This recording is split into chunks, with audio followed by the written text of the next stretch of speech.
the scariest urban legend from the deep south. I grew up hearing this story about a haunted house in Louisiana. The legend goes that if you were driving through the swamps at night and your car broke down, then you had to be very careful of the hitchhikers that you picked up, because in the back of your mind, you'd always wonder if they were real or not. And if you turned around, they would disappear. One night, a couple was driving home from New Orleans when their car broke down in the middle of nowhere.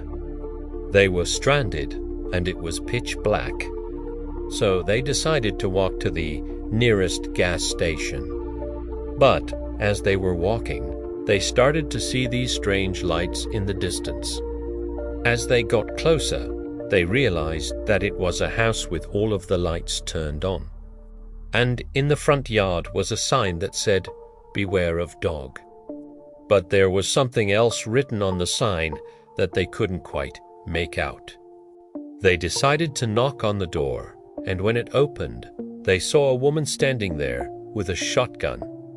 She invited them in, and they sat down at the kitchen table. She made them a pot of coffee, and they told her about how their car broke down. And they were wondering if they could use her phone to call for help. She said, sure, but warned them not to go outside because it wasn't safe. There was a reason why all of the lights were turned on. It was to keep the monsters away.